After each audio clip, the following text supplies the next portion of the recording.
Bueno, no se me queden viendo así porque yo estoy igual de sorprendido que ustedes.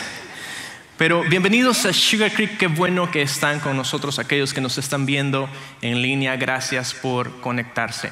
Y antes de entrar en el sermón, simplemente quiero mencionar que aquí en Estados Unidos, este fin de semana estamos recordando a aquellas personas que han entregado sus vidas en el ejército en la línea del deber. Y si tú estás aquí o nos estás viendo en línea y tienes algún padre, algún hermano, algún hijo que ha entregado su vida en el ejército en la línea del deber, queremos que sepas que tomamos este tiempo para honrar su memoria y agradecer por ese sacrificio.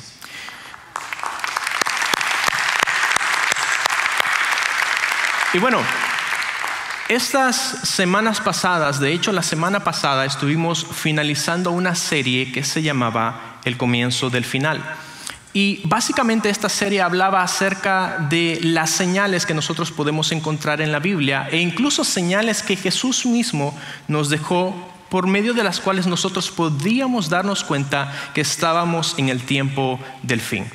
Y aunque terminamos esa serie la semana pasada, me pareció bien retomar ese hilo de pensamiento y preguntarnos qué es lo que nosotros deberíamos de estar haciendo como seguidores de Jesús mientras esperamos el regreso de Cristo. Y en esta serie que estábamos viendo y que terminamos la semana pasada, veíamos dos verdades o dos sucesos que pasarían sí o sí. Y el primero de esos, o la primera idea que nosotros veíamos, es que el mundo va a empeorar antes de mejorar. El mundo va a empeorar antes de mejorar. Y esta idea no todo el tiempo estuvo en nuestra mente. De hecho, hace mucho tiempo la gente creía que conforme fuera avanzando la tecnología, conforme fuera avanzando la sociedad, conforme fuera pasando el tiempo, íbamos a ir mejorando nuestra convivencia los unos con los otros. Creíamos que íbamos a llegar a una sociedad utópica en la que de una forma o de otra íbamos a vivir casi en un mundo de perfección. Pero tú y yo sabemos de que en vez de pasar tal y como nosotros lo pensábamos o creíamos, está sucediendo prácticamente todo lo contrario. Donde quiera que nosotros veamos, no podemos negar que hay una constante preocupación por todo lo que está sucediendo a nuestro alrededor. Y donde quiera que nosotros volvamos nuestra mirada, vemos nosotros guerras, escuchamos de rumores de guerras. Donde quiera que nosotros volvamos nuestra mirada, escuchamos que hay una gran cantidad de ideas que están llegando desde todas partes para desenfocar nuestra vida y nuestra mente. Donde quiera que nosotros veamos, parece ser que hay cada vez un mayor rechazo hacia la moralidad bíblica y un mayor odio hacia los cristianos. Y estas cosas no van a mejorar. De hecho, la Biblia dice de que van a empeorar. Y va a llegar al punto en el que parece ser de que todo esto va a llegar a un punto culminante que nos dirige hacia la segunda idea. Y la segunda idea es que Jesús va a regresar para establecer su reino y para juzgarlo todo. Jesús regresará para establecer su reino y juzgarlo todo. Y si estas dos verdades, si estos dos sucesos van a suceder, si es algo que nosotros podemos esperar con certeza, creo que solamente queda una pregunta en el aire, y es esta: ¿qué es lo que tú y yo debemos de hacer mientras esperamos el regreso de Jesús? Si estas dos verdades que hemos mencionado van a suceder sí o sí, solamente queda la pregunta de qué es lo que tú y yo deberíamos de estar haciendo mientras esperamos el regreso de Jesús. Y Pedro, que fue uno de los discípulos de Jesús y más adelante también se convirtió en uno de sus apóstoles, él escribió 2 cartas a los cristianos de su época, pero también sirven para lo que nosotros podemos entender. Y Pedro escribió en la primera carta, Pedro escribe a los cristianos, y en la primera carta Pedro menciona la importancia del sacrificio de Cristo. Además de eso, menciona también cómo nosotros como seguidores de Jesús deberíamos de estar viviendo nuestras vidas mientras estamos aquí en la tierra. Pero ya al final de su carta, Pedro menciona y da algunas recomendaciones sobre qué es lo que nosotros deberíamos de estar haciendo mientras esperamos el regreso de Jesús. Y quiero que tú me acompañes a 1 de Pedro capítulo 4 y versículo 7. Y es ahí donde Pedro retoma esta idea de que el regreso de Jesús está cerca. Y él da estas recomendaciones. Y 1 de Pedro capítulo 4 versículo 7 en adelante dice de esta manera: ya se acerca el fin de todas las cosas. Así que para orar bien, manténganse sobrios y con la mente despejada. La primera recomendación que Pedro da es: permanece mental y espiritualmente atento a lo que está pasando. Permanece mental y espiritualmente atento a lo que está pasando. Lo que Pedro aquí está diciendo es que debemos de nosotros mantener una mente sobria para poder entender qué es lo que está pasando a nuestro alrededor. Y en la actualidad, queramos o no, es tan fácil caer en lo que está sucediendo alrededor en nuestra sociedad. Es tan fácil poder caer presa de la sociedad en la que vivimos porque estamos siendo atacados desde todos lados con una gran cantidad de ideas equivocadas. Y esto lo vemos nosotros en las escuelas. En las escuelas estamos viendo cómo nuestros hijos están siendo adoctrinados con una gran cantidad de pensamientos y de ideas en la que les dicen cómo deben de pensar y aún incluso qué es lo que no deben de pensar. Y aunque pareciera de que solamente los chicos, los jóvenes o los niños están teniendo o librando esta batalla, la verdad es que tú y yo también la estamos librando. Porque todo lo que nosotros recibimos por medio de los noticieros, a través de las redes sociales, todos los mensajes que nosotros recibimos por X o Y partido político, todo lo que nosotros recibimos por cada una de estos movimientos sociales, están trayendo una gran cantidad de información y lastimosamente la mayoría de esa información es información equivocada. Y lo que sucede al final es que nos encontramos tan embriagados de información equivocada que terminamos siendo influidos por toda esta información y terminamos perdiendo el enfoque de lo que es realmente importante. Y Pedro lo que dice en este primer pasaje es que para orar bien nosotros necesitamos tener una mente sobria. En otras palabras, Pedro está diciendo para orar bien, es decir, para poder conocer la voluntad de Dios, para poder conocer cuál es la voluntad de Dios y poder alinearnos a su voluntad, necesitamos tener una mente que no esté influida por las ideas de afuera.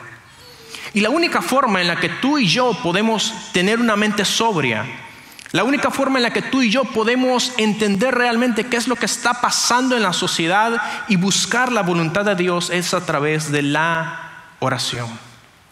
La oración es lo que nos puede ayudar a nosotros a entender realmente qué es lo que está pasando en la sociedad e invitarnos a orar. La oración es lo único que puede ayudarnos a nosotros a ver lo que viene más adelante y llevarnos a orar. La oración es lo único que puede guiarnos a la perfecta y correcta voluntad de Dios, independientemente de todas las cosas que la sociedad esté hablando o nos esté diciendo. La oración es sumamente importante para que tú y yo, como seguidores de Jesús, podamos comprender exactamente la guerra que se está librando con la mente humana. Porque es precisamente eso. Parece ser que en este tiempo el enemigo, Satanás, ha empezado a librar una guerra en contra de la mente humana, a llenarla de tal punto de información equivocada que a pesar de que estamos en un tiempo en el que la información está accesible para todos, aún así no nos damos cuenta de lo que realmente está pasando. A pesar de lo que nosotros podemos ver, a pesar de la información a la cual tenemos acceso, no nos damos cuenta realmente de lo que está pasando. Pero para eso Para buscar la voluntad de Dios y entender la voluntad de Dios, necesitamos una mente sobria. No una mente propensa a fanatismo, ni una mente propensa a una indiferencia irrealista. Necesitamos una mente en la que nosotros podamos ver las cosas tal cual son. Una mente en la que podamos ver las cosas tal y como están pasando. No influenciados por un pensamiento de izquierda o un pensamiento de derecha, no influenciados por un pensamiento de un partido político o influenciados por un pensamiento de un movimiento social. Necesitamos en este último tiempo entender cuál es la voluntad de Dios, y para eso necesitamos tener una mente sobria. Pedro entendía la importancia de este principio. Y es por eso que nos recuerda que para orar bien necesitamos tener una mente despejada. La segunda recomendación que Pedro nos da está precisamente también en este pasaje y es igual de importante que la primera. Y la segunda recomendación que Pedro nos da es esta. Demuestra el profundo amor de Jesús a todas las personas. Demuestra el profundo amor de Jesús a todas las personas. Pero veamos cómo Pedro lo dice. Pedro dice, y sobre todo, ámense profundamente, porque el amor es capaz de perdonar muchas ofensas. Reciban a todos en su casa sin quejarse. Y una de las cosas que me llama la atención de este pasaje precisamente es cómo Pedro, a pesar de que su mente está puesta en el regreso de Jesús, cómo su mente está influenciada por la idea de que Jesús puede regresar en cualquier momento, Pedro parece de que no utiliza el regreso de Jesús como para decirle a los seguidores de Jesús, bueno, ¿saben qué? No importa, dejen a un lado todo, vamos a salir, vamos a concentrarnos solamente en nosotros, vamos a hacer solamente lo que nos corresponde a nosotros. Parece ser de que la idea de Pedro no es esa. Parece ser de que el pensamiento de Pedro es que dado que Jesús está a punto de regresar, la idea de Pedro es que nosotros como sus seguidores podemos entrar en la sociedad y poder mostrar el amor de Jesús a todas las personas que lo necesitan. Y hay algo que me llama la atención y es que parece que Pedro retoma la lección que le dio Jesús en cierto momento. Porque en cierta ocasión Pedro, queriendo pasarse de listo, le dice al Señor, Señor, ¿cuántas veces es que tengo que perdonar a mi hermano? ¿Verdad que son 7 veces? Y Jesús le dice, yo no te he dicho que son 7 veces. Más bien deberías de perdonar a tu hermano 70 veces 7. Y la idea no es que nosotros vamos a hacer 70 veces 7, son 490. Ten cuidado que ya van 489. La idea no es esa. Lo que Jesús estaba tratando de decirle y lo que Pedro retoma más adelante en esta carta es que si el amor de Jesús realmente está en nosotros, no hay conflicto que nosotros podamos enfrentar que no pueda ser solucionado. Si el amor de Jesús está en nosotros, no hay conflicto que nosotros no podamos solucionar. En esta sección, Pedro utiliza 2 ideas o 2 escenarios para hablarnos acerca de cómo nosotros deberíamos de estar mostrando el amor de Jesús a todas las personas.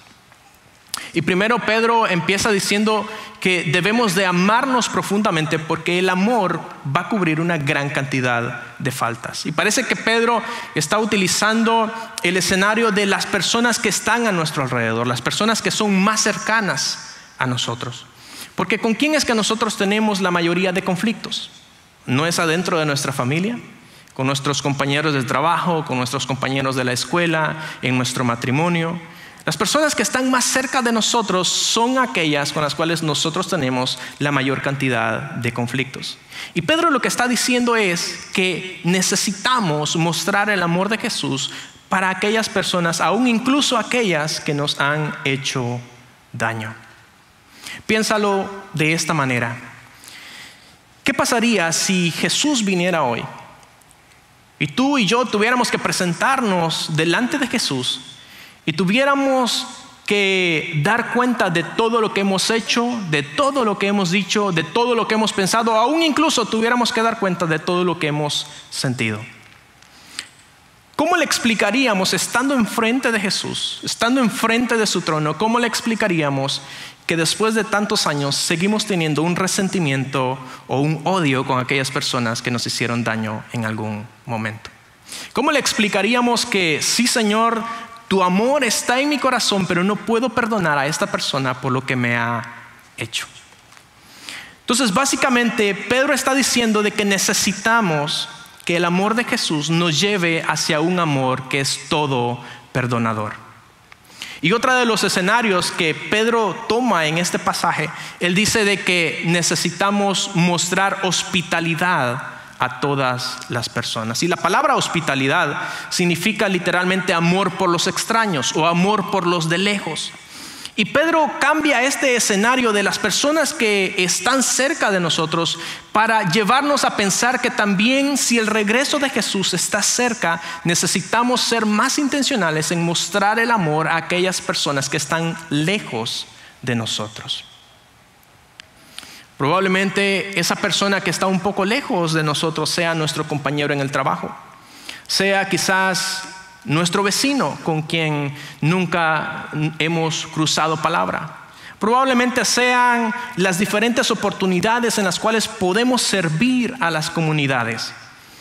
Pedro habla acerca de estos dos escenarios en los cuales necesitamos mostrar el amor de Jesús, dado que el regreso de Jesús está más cerca que nunca.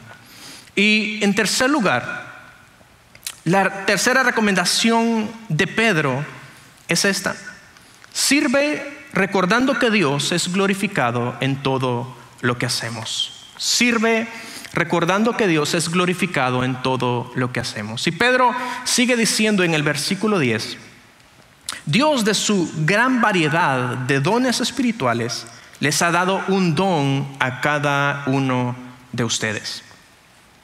Permítame repetir esa oración. Dios, de su gran variedad de dones espirituales, les ha dado un don a cada uno de ustedes. Úsenlo para servirse los unos a los otros. Si has recibido el don de hablar en público, entonces habla como si Dios mismo estuviera hablando por medio de ti. Si has recibido el don de ayudar a otros, ayúdalos con toda la fuerza y con toda la energía que Dios te da. Así, cada cosa que hagan traerá gloria a Dios por medio de Jesucristo. Entonces el apóstol Pedro nos dice de que la tercera recomendación que él nos da mientras nosotros esperamos el regreso de Jesús es que debemos servir recordando que todo lo que nosotros hagamos en esta tierra va a traer gloria al nombre de Dios. Y una de las cosas que a mí me fascina de nuestra iglesia, una de las cosas que a mí me encanta, y debo decirlo, es la increíble disposición que Dios le ha dado a nuestros colaboradores para servir. Y yo creo que, aunque Iván estaba mencionando esto, yo creo que nuestros colaboradores se merecen otro aplauso. Dios nos ha bendecido con un increíble equipo de colaboradores. Es más, mucho de lo que tú y yo vemos aquí cada domingo, mucho de lo que sucede aquí semana tras semana, pasa gracias al increíble trabajo de colaboradores que muchas veces no son visibles. Muchos de nuestros colaboradores nunca los vamos a ver quizás aquí en la plataforma, pero semana a semana ellos están poniéndose la camiseta y luchando para que las cosas sucedan. Nada de lo que sucede aquí sería posible si solamente estuviéramos nosotros haciendo todo, pero nuestros colaboradores son increíbles. Pero la verdad es esta: a pesar de que tenemos un increíble equipo de colaboradores y Dios nos ha bendecido con cada uno de ellos, la verdad es que todavía necesitamos mucho que hacer. Todavía hay mucho que podríamos alcanzar y todavía hay muchísimas personas que necesitan escuchar que Jesús les ama y puede cambiar sus vidas. Pero para lograr esto necesitamos unir esfuerzos. Para lograr esto necesitamos contar con tu ayuda. Necesitamos que juntos podamos unirnos para poder servir a otros y poder servir a otras comunidades. Creo que esto me recuerda a una historia que estaba leyendo hace unos días atrás acerca de un chico de 22 años que se llamaba James Harrison. Y resulta que James Harrison, él era parte del coro de la Universidad Bautista de Wichita. Y en una de estas presentaciones ellos tuvieron la oportunidad de viajar a Europa, y cuando estaban de regreso de hacer esta presentación en Europa, ellos estaban llegando al aeropuerto de Arkansas, y cuando el avión estaba a punto de aterrizar, resulta de que había un mal tiempo que se había desatado. Y cuando el piloto intentó aterrizar el avión, resulta que el avión no solamente no se detuvo, sino que salió disparado y terminó saliéndose de la pista. Y además de eso, terminó estrellándose con una estructura de metal y terminó partiéndose en dos. De hecho, aquí tenemos una foto de cómo quedó el avión. Y por muy impactante que esto suceda, muchas personas quedaron con vida y estaban con vida mientras todo esto estaba sucediendo. Pero por si esto fuera poco, después del aparatoso accidente, el avión empezó a incendiarse y las personas estaban atrapadas adentro. Y James Harrison lo que hizo es que una vez que él pudo liberarse, él, en vez de salir corriendo como la mayoría de personas hacia la puerta de emergencia o salida de emergencia, él empezó a ayudar a las personas a liberarse de sus cinturones de seguridad. Y incluso algunos sobrevivientes dicen de que él tomaba a las personas y los que no podían caminar rápido se los ponía sobre sus espaldas y tomaba a las personas de las manos y los llevaba y los conducía hacia la salida de emergencia. Y cuando se aseguraba de que estaban a salvo, él corría nuevamente a ayudar a otras personas. Después de poner a varias personas a salvo de esa manera, lastimosamente James Harrison, el humo provocado por el incendio, terminó haciendo que él perdiera el conocimiento y falleciera en este accidente. Tal vez Dios no nos pida a nosotros que nosotros ofrendemos nuestra vida para servir a otros, pero la verdad es que tenemos día a día oportunidades diferentes para poder ayudar a aquellas personas que lo necesitan. Algo increíble sucede cada vez que tú y yo servimos a los demás, porque parece que por un momento podemos poner nuestra comodidad de lado. Parece que por un momento podemos ponernos a nosotros mismos de lado y concentrarnos en la necesidad de aquellos que están pasando alguna dificultad. Probablemente tú, al salir de aquí por estas puertas, no recuerdes mucho de lo que hemos estado hablando acá. Pero si hay algo que me encantaría que tú recuerdes es esto: que el inminente regreso de Jesús debe de guiarnos a la actividad en vez de la pasividad. El inminente regreso de Jesús debe de motivarnos a la actividad en vez de la pasividad. Mientras esperamos el regreso de Jesús, necesitamos prestar atención a qué tan sobria está nuestra mente. Necesitamos prestar atención a qué tan alineada está nuestra mente a la voluntad de Dios. Necesitamos ver las cosas no desde una influencia externa, sino desde la influencia de la palabra de Dios.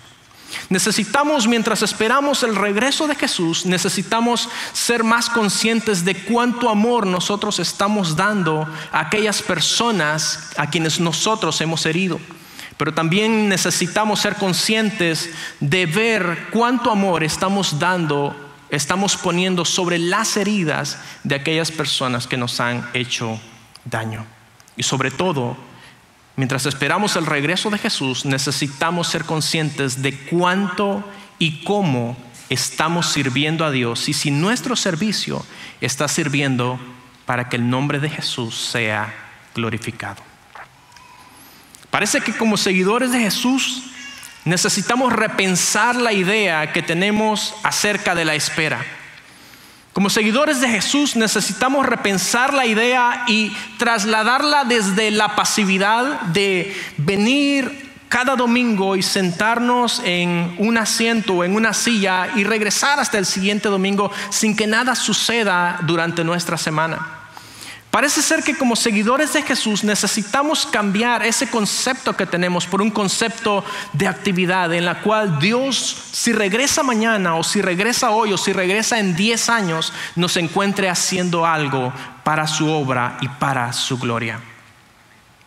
Creo que como seguidores de Jesús necesitamos repensar el concepto de la espera. La espera a la que nosotros hemos sido llamados no está fuera del plan de Dios. La espera a la que nosotros hemos sido llamados, de hecho, es parte de su plan. Es parte de su plan maestro. Porque la espera no se resume solamente en lo que yo voy a obtener cuando termine esa espera. La espera se resume en qué tipo de persona yo me convierto mientras le estoy esperando. Probablemente si tú estás aquí por primera vez, tú dirás, ¿qué es lo que yo tengo que hacer para prepararme para el regreso de Jesús? Y lo primero que tienes que hacer es entregar tu vida a Él y hacerle tu Salvador y tu Señor.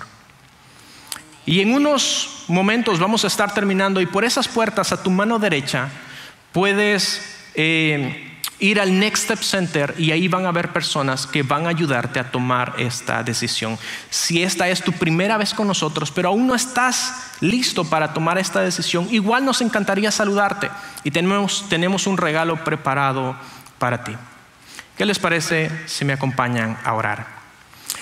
Padre, te damos gracias. Gracias, Señor, porque podemos confiar y anclar nuestra fe en la confianza de tu promesa. Podemos anclar nuestra fe en esa promesa de que tú regresarás pronto para recoger a tu iglesia. Te pedimos, mientras esperamos, que seas tú el que nos ayudes a encontrar tu voluntad. Que seas tú, Dios, el que no permitas que las influencias externas puedan alejarnos de tu perfecta voluntad. Te pedimos que mientras esperamos, nuestro amor, tu amor y nuestro corazón, Señor, se unan para poder mostrar tu amor a todas las personas que lo necesitan. Y mientras esperamos, te pedimos que nos des un corazón de siervo para poder servirte a ti y poder servir a nuestros hermanos. Y que tu nombre, Jesús, sea glorificado por cómo y cuánto nosotros te servimos. En el nombre de Jesús oramos todo esto. Amén.